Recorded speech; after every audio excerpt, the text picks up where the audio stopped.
Jika seseorang begitu yakin dengan tuduhannya, mengaku punya bukti sangat banyak, bahkan terus menggiring opini seolah dirinya yang paling benar. Lalu kenapa justru ingin menghentikan perkara ketika proses pembuktian di pengadilan sudah semakin dekat? Apakah takut kalah atau takut fakta yang sebenarnya justru terbongkar di persidangan? Sahabat orang pinggiran, tersangka kasus dugaan pencemaran nama baik dan fitnah terkait ijazah Presiden Jokowi, yaitu Roy Suryo dan tersangka lainnya, mengajukan penghentian perkara dengan dalih demi hukum. Namun yang menarik adalah satu hal yang terasa janggal, karena di satu sisi mereka ingin menghentikan perkara, tetapi di sisi lain mereka tetap bersikeras bahwa tuduhan mereka benar dan ingin terus membuktikannya di luar pengadilan. Nah, yang menjadi pertanyaan adalah, kalau memang yakin memiliki bukti kuat, mengapa tidak membuktikannya saja di persidangan secara terbuka? Apakah ini benar-benar langkah hukum atau hanya upaya untuk menghindari resiko hukum yang semakin nyata di depan mata? Mari kita saksikan video berikut ini. Kan sekarang ada aturan yang baik itu melalui KUHP lama dan KUHP baru. Detailnya beliau-beliau lah. Tapi saya sendiri merasakan, ya ini perkara kok aneh banget gitu. Saya orang yang malah justru sekarang tuh benar-benar terkorbankan gitu. Sudah dicekal, wajib lapor tiap minggu gitu, nggak jelas gitu. Kalau memang ini memang Polda nggak bisa kemudian membuat bukti-buktinya, menersangkakan, dan yang saya dengar sudah dilimpahkan kabarnya tanggal 13 Januari yang lalu. Ke Kejaksaan. Kemudian ke Kejaksaan. Kemudian saya dengar balik tanggal 26. Kemudian setelah itu nggak balik lagi, lama banget. Padahal di aturan kan ada waktunya itu, Mbak. Ya harusnya itu sudah ada luarsa gitu loh. Dan makanya saya mendesak itu, yang penting banget ya bagi semua pemirsa Head to Head, bahwa kalau ada keterangan dari kuasa hukum kami, bahwa kami mendesak adanya penghentian kasus ini. Bukan kami minta-minta RJ loh, sama sekali enggak. Karena apalagi ada dari pihak-pihak yang katanya sok ngerti hukum tapi enggak ngerti. Oh itu hanya ada dua cara, yaitu RJ dan kemudian praper. Enggak, tidak sepicik itu gitu loh. Banyak sekali, ada sekitar 10 syarat untuk kemudian menghentikan perkara. Ya, jadi artinya kami melakukan semua cara itu, termasuk kami juga melakukan misalnya menanyakan kepada Pak MK waktu itu.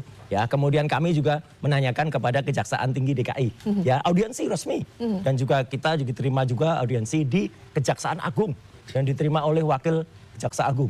Responnya apa itu? Resmi. Nah, nanti responnya yang menghadap saya. Saya tahu diri, saya tidak boleh sebagai orang yang berperkara masuk. Respon sianipar. Nah, itu saya kangen itu. Itu saya kangen tuh, katanya mau tampil di TV, nggak tampil-tampil dia. Gitu loh, gitu sembunyi dia. Oke, gitu. jadi setidaknya sekarang Anda merasa tersandra begitu ya? Iya, makanya status cekal masih melekat. tapi jangan kemudian dianggap kalau kami ini meminta itu stop, ijazahnya kemudian tidak dikejar. Ijazah harus dikejar, karena penersangkaan saya sampai nanti persidangan saya itu nggak akan membuktikan ijazahnya asli atau palsu kok. Itu hanya syahwat aja yang mau mengejar kami untuk kami itu ditersangkakan dengan kasus pencemaran nama baik atau fitnah. Itu aja, nggak akan membuktikan ijazah. Makanya ijazah itu harus dibuktikan di tempat lain. Contohnya kemarin juga udah ada sidang baru kemarin di Solo, ya, yang kemudian digugat oleh Mas Sigit. Ini gugatan baru lagi ya, Mas? Gugatan baru lagi, nanti akan banyak gugatan, dan ini akan menunjukkan ketidakpercayaan terhadap ijazah yang memang palsu itu, ya 99,9% itu makin banyak, dan itulah memang sudah keniscayaan masyarakat. Baik, saya ke Bang Rifai, bagaimana tanggapannya kalau kubu Mas Rey mengatakan? Dari cuplikan tadi, kita bisa melihat setidaknya ada satu kontradiksi yang sangat jelas terlihat. Di mana di satu sisi Roy Suryo dan pihak terkait ingin menghentikan perkara, tetapi di sisi lain mereka tetap mempertahankan tuduhannya dan ingin membuktikannya di luar pengadilan. pengadilan. Padahal kalau kita berbicara soal fakta yang sudah diuji, sebenarnya kita sudah melihat banyak penjelasan yang cukup terang. UGM melalui rektornya telah menyatakan bahwa Presiden Jokowi adalah alumnus resmi UGM. Dan pihak kampus juga mengatakan bahwa ijazah yang dimiliki Presiden Jokowi adalah asli dan sah. Belum lagi kesaksian teman-teman seangkatan beliau yang mengaku pernah kuliah bersama hingga wisuda bersama. Ditambah hasil pemeriksaan laboratorium forensik penyidik yang menyatakan ijazah tersebut asli.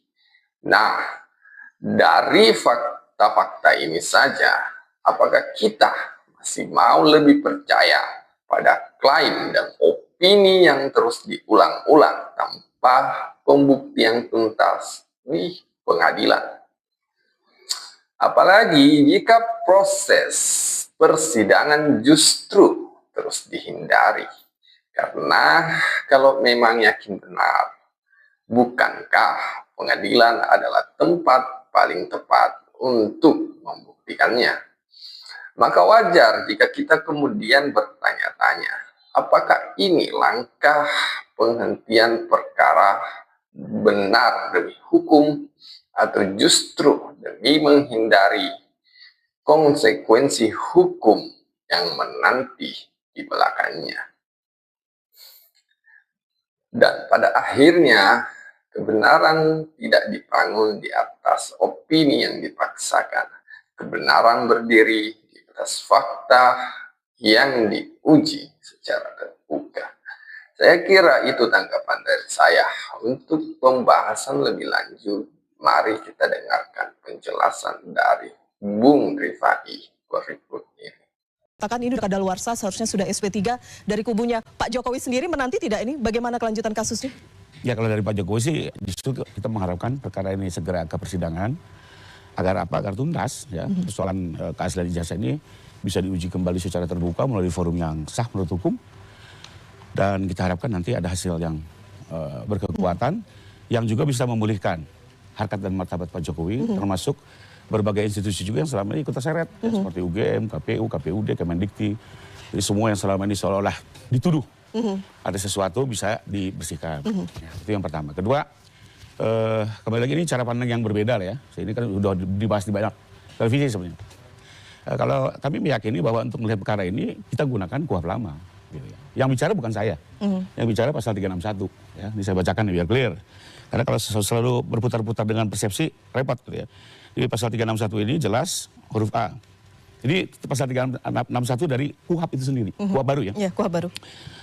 Pada saat undang-undang ini mulai berlaku, A, perkara tindak pidana yang sedang dalam proses penyidikan dan atau penuntutan, penyidikan atau penuntutannya diselesaikan berdasarkan Undang-Undang Nomor 8 Tahun 1981. Artinya, ini kan penyidikan sudah mulai sejak 15 April 2025. Undang-undang ini berlaku 2 Januari 2026. Berarti dia masuk ke huruf A. Sehingga perkara ini termasuk penuntutannya harus diselesaikan berdasarkan KUHP lama.